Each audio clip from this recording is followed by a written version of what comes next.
for the, I'll start that one again for our recording. Welcome to our council meeting for the 2nd of September, the beginning of spring. We're into level 2, so it is all looking positive.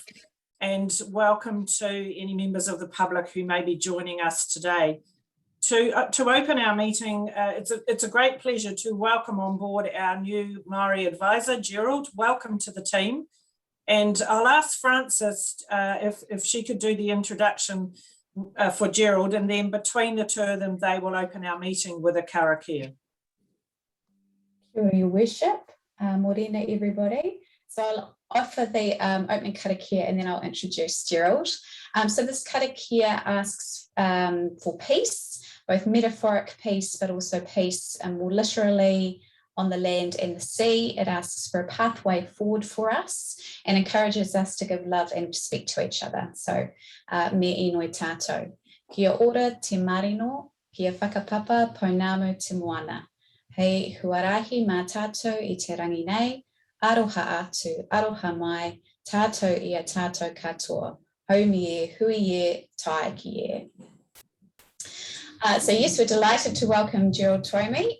Gerald joins us after 4.5 years at Horizons Regional Council in a similar role. So we started on Monday with us as our kaitohu apure Māori, Principal Advisor Māori. It is interesting times to be joining an organisation. No, none of us have actually met Gerald kind of face to face since Monday, but we've been doing lots of introductory Zoom meetings. So he's been getting to know us at least virtually, and we'll be really looking forward to getting back into the office when we can. So kia ora, Gerald. No mai. Kia ora, Gerald, and welcome on board. And like Frances said, look forward to meeting you in person and working alongside you. So welcome to the team. The apologies, we have apologies for lateness from Councillor Campbell, who will be joining us shortly.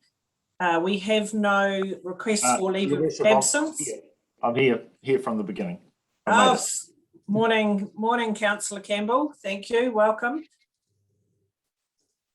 And just again, thank you for everyone for persevering with Zoom. I know it is challenging. We live at one end of the district to the other, and there are challenges with connectivity throughout the district. So well done for getting this far. So we can move straight to item 4, which is the confirmation of minutes, and you'll find those on page 6. If I could have a mover and a seconder for those, please. Your Worship, I move that the minutes of the council meeting held 19 August 2021 be adopted as a true and correct record. Thank you. Do I have a seconder, please? I'll second that. Thank you, Councillor Marsh. I'll put the motion. All those in favour, please say aye. Aye. Aye. Against? That motion is carried. Thank you. Right, so going through our agenda, declarations of interest. Do any of our members need to declare potential conflict with any of the items on the agenda today? No? Great, we can move on. So no public forum, no presentations, and no notification of late items. So we can go straight to item 9. We're on page 13. And the first one up, 9.1, this is the Community Development Committee. This is the partnership with our faith community. You will recall this was an action in our community development strategy. And so the community development team have had the opportunity to look at this and discuss it. And so I'll hand it over to Michael Hawker to introduce this to us, and then maybe Hilary and Heather, Councillor Humphrey and Councillor G. Taylor may wish to make further comment. Good morning, everyone, and thank you for the introduction. This has been a key piece of new work for Janine, and working with multiple faith communities, and a very nice presentation along the way. So I'll leave it now for Councillor Humphrey and Janine to provide more information about that. Thanks, Michael. Councillor Humphrey. Your Worship, I think you've covered off the background really successfully. I was actually on leave for other business last week. So in terms of being able to provide context to the discussion of the Community Development Committee and the recommendation, I'm going to pass straight to Councillor G. Taylor. Excellent. Thank you, Councillor G. Taylor. Cool. Thanks, Councillor Humphrey.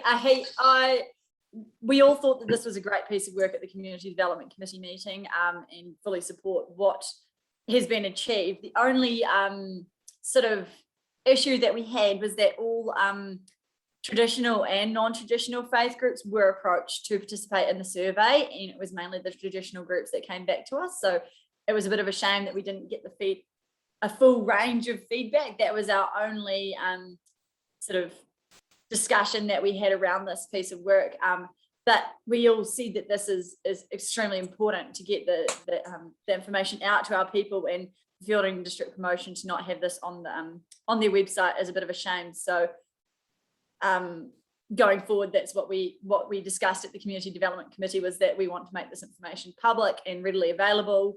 And moving forward, just sort of dabble around the space of if we can engage more with the non-traditional church groups in the future. So that was sort of where we were, where our discussions were at last Thursday.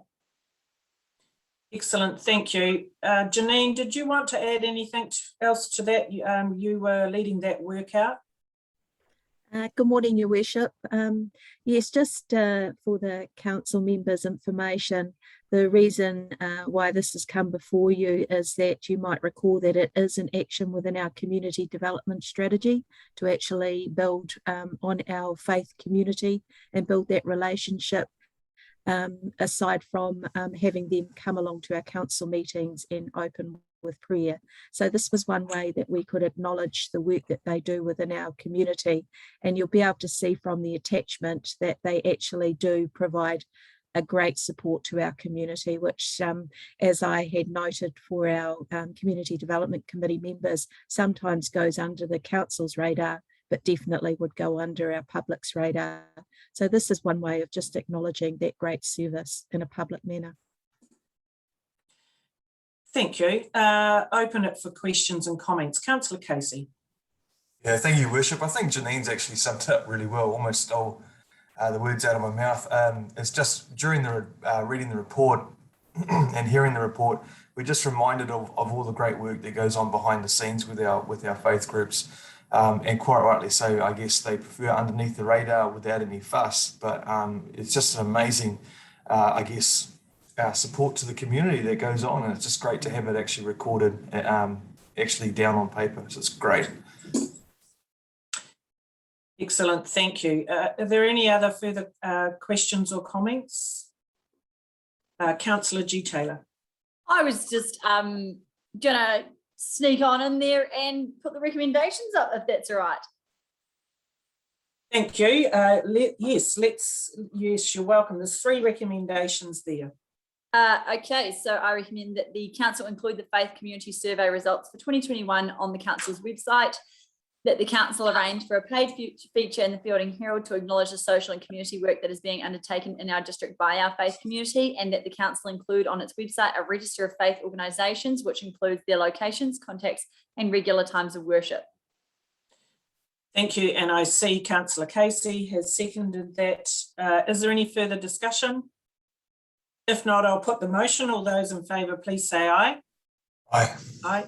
Or raise your hand. Thank you. Against? That motion, those motions are carried.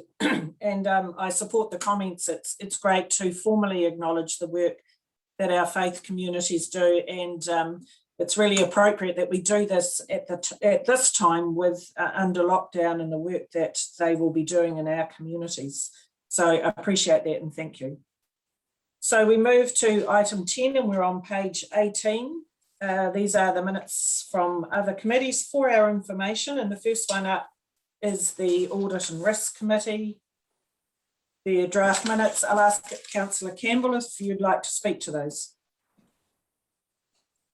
Happy to note them as read. I think they're fairly accurate recording of the meeting. It was always nice as part of the work of the committee to go and visit some of council's work sites, which we've continued to do. We went and had a look at the animal control facility this month, which was very good, and they presented to us at that meeting. Other than that, we just reviewed the quarterly report, which is noted, and I think we've dealt with that one. No, nothing else to comment on, I think. Thank you. Is there anyone else who wishes to make a question or a comment in relation to that report, those minutes? Councillor Quarry. Thank you, Your Worship. Yes, I'd like to make a comment in regard to the nursery. Once again, I call for the nursery figures to be published and put forward towards the full council so we can analyse the efficiency of the nursery and whether it is worth retaining as we go forward. I see it has been moved into the wastewater treatment facilities. To me, it will be lost in the mire that is the wastewater plant, and there will be no separation of the accounts from the nursery, which we can analyse in the future. Thank you. Can I get a comment, please, from Shane, our Chief Executive, on this? No, that's even though we've shifted the responsibility of the nursery into infrastructure, it's still a separate reporting line as council requested in our accounts. So that won't merge, it will stay as a separate reporting line, both there and in the quarterly report. Thank you. And can you, either yourself or through Hamish, give us an update on when we're likely to get a next updated report on the nursery? I'll pass to Hamish for that. Haven't got a specific date in mind, but there is quite a bit of work being done around forward orders and sort of locking in the revenue for the current and next financial year. So I'll probably take a lead from Shane in terms of when we want to formally report that, or whether it's a workshop discussion, but it's very much a looking forward conversation as opposed to a looking back. So happy to take a lead on that, but it can be produced at any time. I think given the nature of some of the conversations, probably a workshop update is appropriate. Thank you. I think, yes, I think it has been something that's been raised a few times now, so it would be good to get an update on where the nursery's at and where it's going to. So if we could put that in place for a future workshop, please. Yeah. Just to elaborate a little bit on what Hamish is saying, we are, or Hamish is, in conversations and negotiations with other entities for us to enter into a commercial agreement for plants, which will generate additional revenue.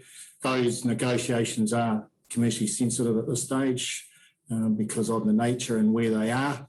So we just need to be a little bit careful about the information that we do release until those negotiations are somewhat down the track. Thank you. Appreciate that. Is there any other comments in relation to the audit and risk draft minutes? No? Right, we can move on, but having noted the workshop on the update for the nursery. So we go to item 11, the officers' reports. We're on 11.1, we're on page 24. This is our gambling venues policy. You will have seen in the notes that back in late 2020, we did indicate our preference to roll this policy over. And so this is the opportunity. It's come back to us now to see if that is still our wish to do that, or whether we wish to make any changes to it, and those are outlined in the report. So I'll hand over to Michael to introduce, please. Good morning, everyone. Yes, you've outlined and summarised it very well, and Georgia Etheridge is online and ready to just take you through the details of the report, and also acknowledging the significant contribution that Carol's team have also made to this report. All for you now, Georgia. Welcome, Georgia. Good morning. Sorry about my very weird lighting. I've been sitting here for the last couple of weeks, but it's the first day it's this sunny. So I'm here to present with the draft gambling venues policy and the social impact assessment. The policy is prepared to cover council's requirements under both the Racing Industry Act 2020 and the Gambling Act 2003. So council is required to hold policies regarding both the establishment of TAB venues and venues that have electronic gambling machines. As the last review took place in 2018 and council is required to review the policies every 3 years, it's now due. And the social impact assessment is included because both pieces of legislation require council to consider the social impact of gambling as part of the review. The key findings are covered in more detail in the report, but include that the number of electronic gambling machines in the district has been fairly stable since the last review. So there are 5 venues with 81 machines. And there are no standalone TAB venues in the district, but 3 TAB outlets operate within pubs and taverns, and they also operate gambling machines in the same venue. The existing venues are located within medium and medium high deprivation areas, but those areas are also the ones that are most compatible, being more central business areas rather than in residential areas. The proceeds in the Manawatu district are generally lower than the national average, but the proportion of residents within the district who have sought help for problem gambling has increased and is generally higher than the national average, but it's still under 1% of the district's total population. And we don't have enough information at the moment to figure out exactly why that increase has come about. But as you mentioned, in 2020, council had indicated the preference to roll over the existing conditions, and those conditions are outlined in section 3.2 of the report. So the draft policy has been prepared with the existing conditions. The amendments that have been made just reflect the change in legislation. The Racing Act 2003 was updated with the Racing Industry Act 2020. What council is required to do and the powers that council have are exactly the same, just the section references are different. There's also a couple of changed definitions in the district plan, and the job title of the authorised officer has changed. That's what we've changed, and I'll pass it to you for any questions or discussion. Thank you. I see Carol's put a message up on chat. Carol, would you just like to talk us through that? Yeah, I was just saying there really that difficult to measure. No one's really, and the DIA are aware of this, but online gambling is actually increasing, and it's very difficult to measure the effects of that. So that could link to the increase in requests for help that's not through the physical machines, but more online. Thank you. Thank you for that. Right, so let's open it for questions and discussion. Any questions or comments? I guess the key thing is... if I may, Your Worship. Councillor Hadfield, yes. Yeah, thank you. Yeah, look, I was a bit interested in the fact that the problem gambling was higher than the national average, but Carol's explanation sort of does make some sense, really, given that the revenue from our gambling machines is lower than the national average.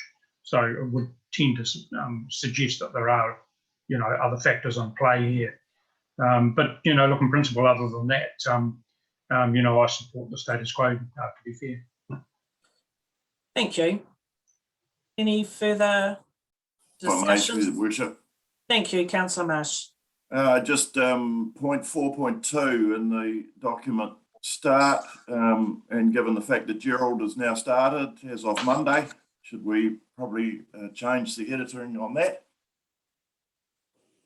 And secondly, just, I noted with interest a very good article in the Dominion stuff yesterday, Dave Armstrong, just around exactly this and the fact of tough choices over proceeds from pokies.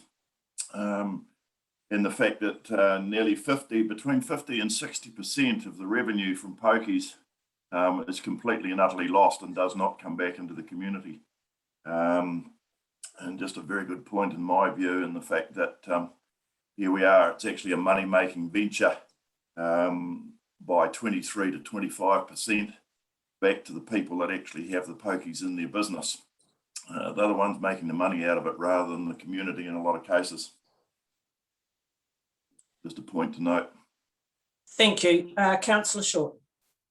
Thank you. Sorry, I had to leave the room for the first bit, so I didn't hear Carol's presentation.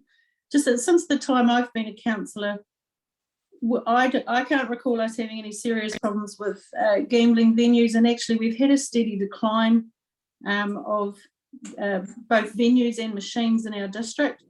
But I've always remembered a presentation that we did have from the Gambling Foundation where they said, don't forget the other challenge that we have now is online gambling, and that's usually overseas based, and DIA has no way of monitoring that. And I've actually noticed on television in the last week or two, quite late at night, there are actually some advertisements for overseas online gambling sites being shown on television to the people in our district. So if we get too tight on venues, they will find other ways and they will go online, and that could be way more serious. Thank you. It's a good point. And also, if they go online, the money's not coming back into our community through grants for community projects. Councillor Ford. Yeah, thank you. I'm happy to support the status quo. However, the increase in problem gambling interventions has gone from about 30 to 190 in a very, very short period of time. I know we've just discussed it, and it partly may be online, but I would just like to perhaps dig a little bit deeper. It's not a condition of my support for what we're about to do, but it is quite concerning that it has gone from 130 to 190-ish. Thank you. Councillor Quarry. Yeah, thank you, Your Worship. I'd like to support the comments of Councillor Short. Those of us who have been on council for a while, we've thrashed this topic on a number of occasions, and really it's just been rolled over. And yeah, I can't see any requirements to change what we already have. Thank you. Is there any further comments? If I can't see your hand, just please speak up. None? Right, so we do have a recommendation on page 21.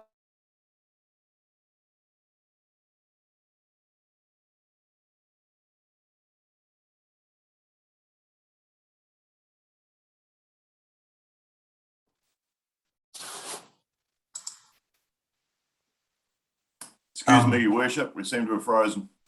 Yeah. Might have to Michael step in until Her Worship can get, oh, here she comes. Are you there, Helen? Yes, I'm sorry, it's coming up saying it's unstable. So if I lose you, Councillor Ford will take over. But Councillor Marsh, were you to put that recommendation? Yes, I can do. Just bear with me. Page 24. Yep, that the council adopt the gambling venues policy as set out in Appendix 1 of the report of the Acting General Manager. Do we need the Acting General Manager? Community and Strategy dated 22nd of July 2021. Yes, we do need that with the vacancies still being progressed. So thank you. We have that moved. Is there a seconder, please? I'm happy to second that. I'll put the motion. All those in favour, please say aye or raise your right hands. Aye. Thank you. Against? Thank you. That motion is carried. So we move on to 11.2. We're on page 71. And this is our budget carried forward requests. And this is the expenditure from last year, seeking to carry it forward for the various projects which are outlined in there. And so looking to Amanda or Shane, if you would like to take us through this, please. I'm guessing it will be me. I'm just looking across at Shane's still muted. Good morning. So yes, as Your Worship has outlined, it is about our budgeted carry forwards. So projects that were budgeted to happen in the last financial year either are in progress and require the funds to complete them, or have been delayed and require the funds for this year or for next year. You'll note we have outlined the library and the administration building to be pushed into the next financial year with a small budget for this year of around 200K to carry on with any design or consultancy work. If the work progresses quicker than that, then of course we'll be coming back to council to bring that budget forward. But at this stage, it feels more like the work would progress in the next financial year. Predominantly, if you're looking at the list around CapEx, about $9 million of it is renewals. So that's renewal funded from our depreciation fund. Around 9 million is new capital work. That includes the Ohakia Rural Water Scheme and some of the Three Waters projects that were funded by the reform. So only around, I think when I looked it up, was about 4.5 mil actually comes from loan funding. We don't require a new resolution for that loan funding because you have the debt resolution from last year for that spend. And there's around $5 million of growth works sitting in the carry forward list as well. And those growth works, of course, are funded by your development contributions and are part of the normal program around that. The delegations policy allows for most of the items on that list to have been approved by the GM or the Chief Executive under the delegations policy. However, some of the larger ones, over 500,000, need to come to council. And for completeness, it's better to bring the whole list to you.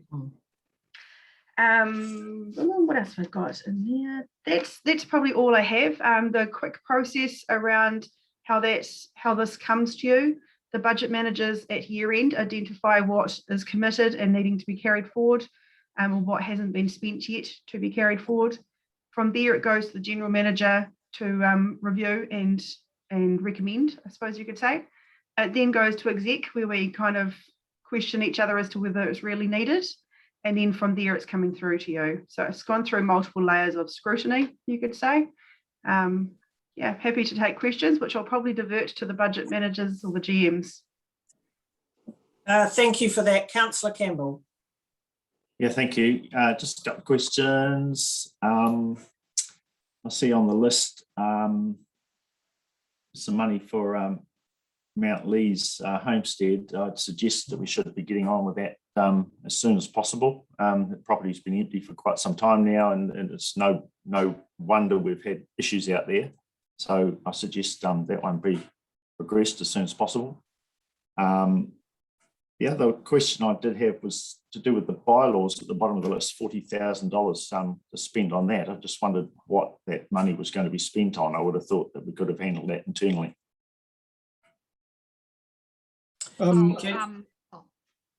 Michael. It'll go to legal fees, external legal fees.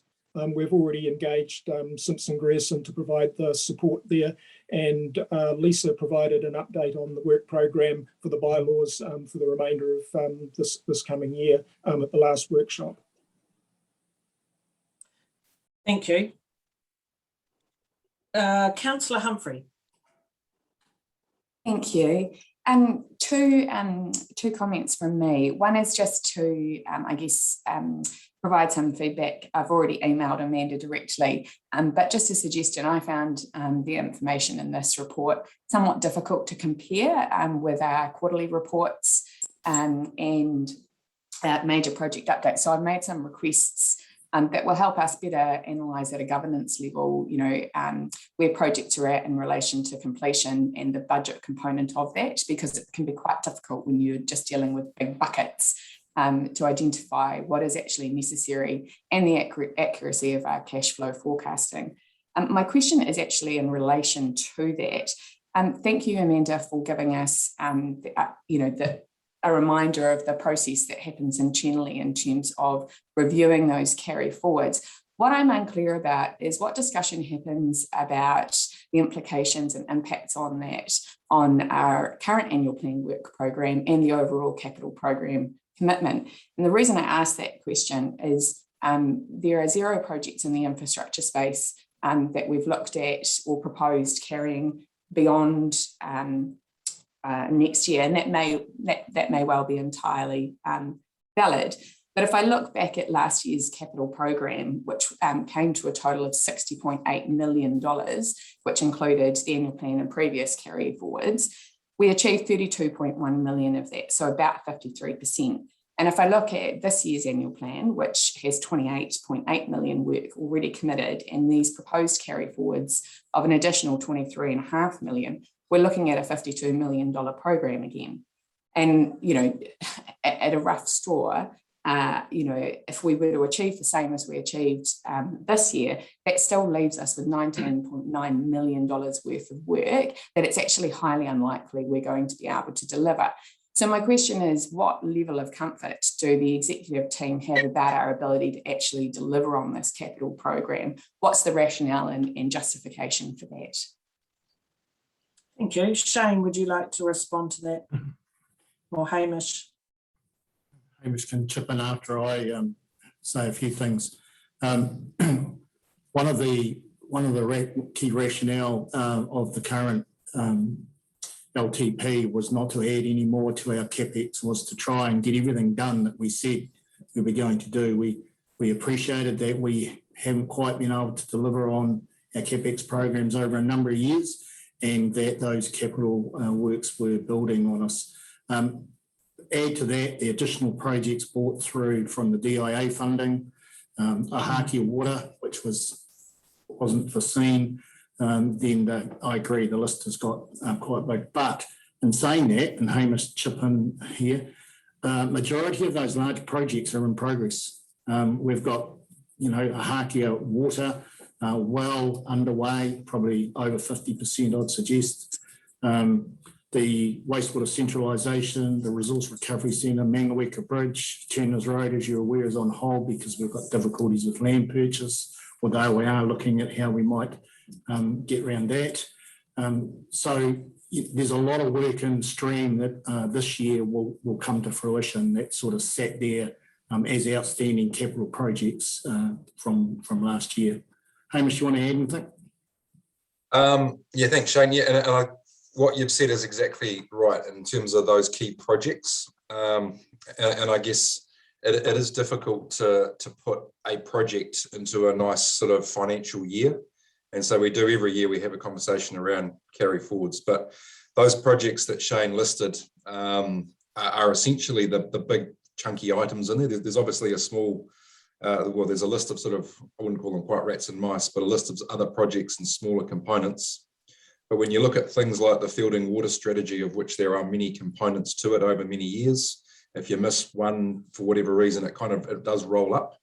But once you look at those projects which are underway, which is a good chunk of the bigger items on the list, I have a level of confidence that we'll get through a good chunk of it. Will we get through 100%? I'm not gonna say absolutely, but we're certainly in a good place to deliver a really good chunk of that. We're not at a pre-design, pre-procurement, no contractor engagement kind of space. We're very much down the track with most of those works. And I've said before around in previous meetings around capital works delivery, the three key things really which we need to get over and out of the way first. One is landowner discussions and negotiations. The second one is resource consent consultation. And then dovetailing into that is also the iwi engagement. So those are the three key sort of front end things before you can start making progress on capital works. And for all of those big projects, by and large, if those aren't the issues that are causing a delay, then the works are either contracted or underway. So, yeah. I think it's important to add, and I just need to point this out, that I can't give guarantees on us delivering the CapEx under current conditions. Already the supply chain is starting to really take a hit. Listening to the associations on telly about the Auckland ports and Auckland moving freight at the moment. I suspect big delays, and if you haven't ordered your Christmas presents by now, it's unlikely you're going to get them if they're coming from overseas. So the other thing I have got concerns about is local resource. Unemployment's really low. I know there are companies in town who are screaming for employees, and just cannot get them, especially in the trades area. And Te Ahua Turanga is now starting to suck up any spare civil capacity that we had. And talking to one of the project managers there yesterday, there's currently 100 vacancies on that project. So I think we haven't seen the constraints yet, but we are really going to hit them in the next 12 months. So that, if I may, I guess, confirm some of the concerns I have. We've just identified a number of risk factors around delivering our capital work program. And so I guess the question for me is, so what, where to next? Does that necessitate a reforecasting? Having a look at those major projects that Hamish has identified, prioritising within that, looking realistically at supply chains. The reason I raise this is my concern is that our quarterly CapEx reports will have the potential to end up being relatively meaningless if we, continue to commit to a program that we know that there's a significant likelihood that we won't be able to deliver, and actually being able to monitor progress against more realistic forecasting, I think would be quite valuable. Through your worship, if I could just add one more comment to that, and I think it kind of picks up both on Shane and Councillor Humphrey's points, and quite rightly, and I have said this before as well, but just as a reminder, our procurement process, we've largely tried to bundle works up where we can to make them more attractive in terms of attracting contractors and suppliers in, and also the sort of subsequent stage negotiation of works where we can. So once we have an existing tendered relationship with a contractor, if we can leverage off that using essentially same unit rates where we can, we'll certainly look to do that. And an example is the wastewater centralisation, which is a separate project to the Ohakia water, but you've got an overlap there of pipeline supply, and you've got an overlap there in terms of contractors who can dig and thrust pipes in the ground.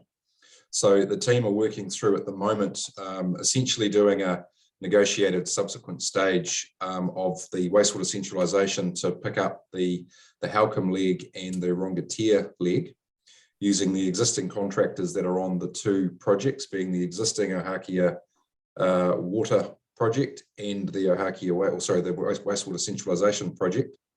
And we were looking to bring those to council for recommendation in the next month or two. But instead of going back to the market and putting at risk of getting no tenders or paying a premium for the one tenderer that turns up at the tender box, where we can negotiate those subsequent stages where we've got a tendered basis already, that's exactly what we're continuing to do. And that's worked successfully for us over the last few years. So that helps to mitigate some of that risk. It doesn't obviously remove it, but that's an example of some of the things that we are trying to do to be able to deliver the works program. So. Thank you. Councillor Marsh. No, nothing from me.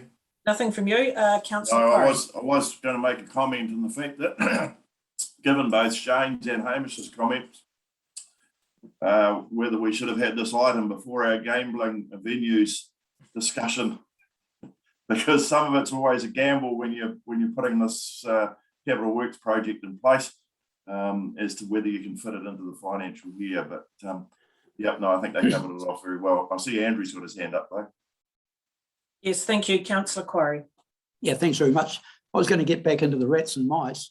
I see the carryover for the Himitangi June planting. I think, allocated $100,000 every year for 3 years for that project. And I see that there's 50,000 on the first year to be carried over. I'd like an update in regard to the work that's been done there and the future projections for that.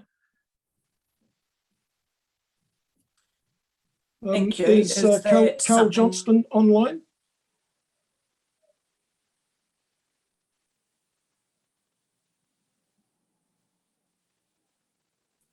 I don't see him there, Michael. Okay. I'll have to get back to you on the specifics of that. Okay, thank you.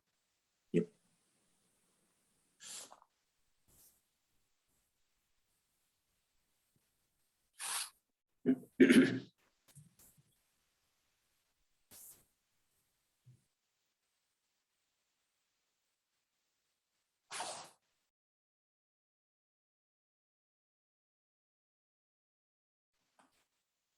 Michael, you'll need to kick in.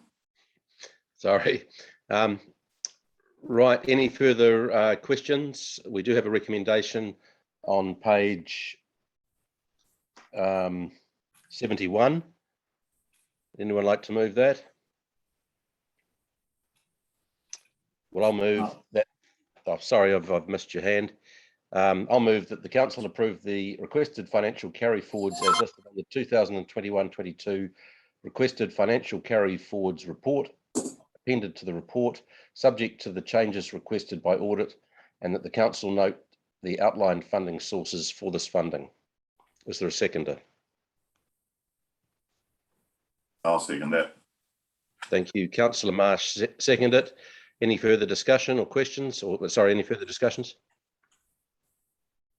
All those in favour of the motion, please raise your hand. Those against? The motion is carried. Councillor Humphrey, would you like your vote recorded? I think that's a no, a muted no. Sorry, no, I was shaking my head. Right. Thank you for that, Councillor Ford. Sorry, I just lost you there for a moment. Item 11.3, the Lagoima requests for August. They're all listed there with the supporting information that we requested with them.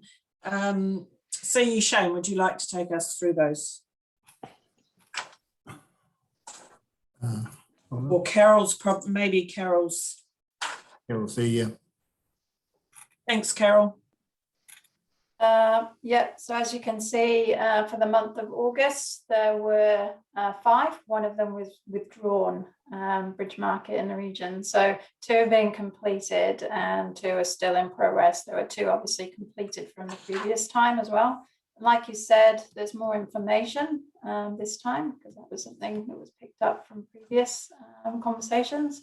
So yeah, if there are any questions, then fire them through. Thanks, Carol.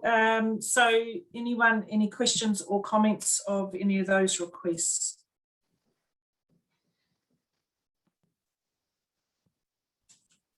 No?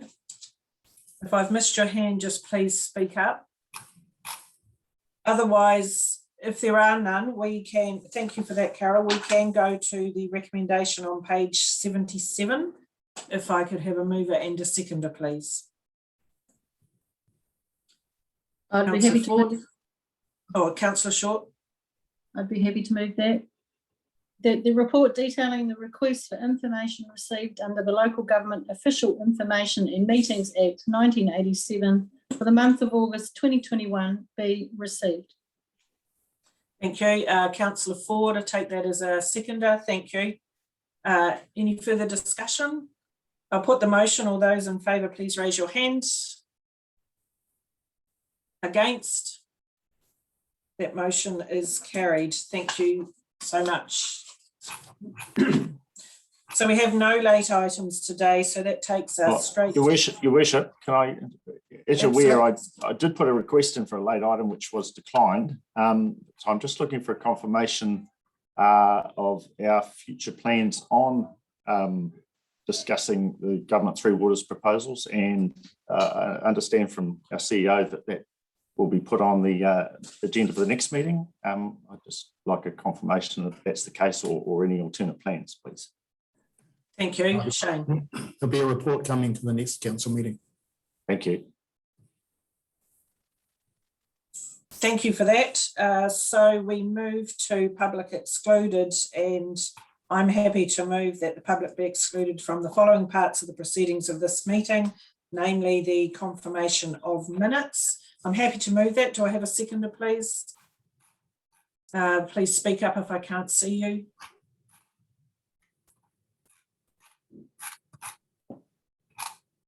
Councillor Ford.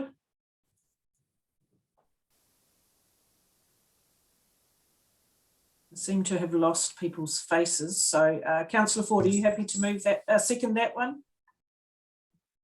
Yes, I second that. Thank you. I'll put the motion. All those in favour, please say aye. Aye. Against?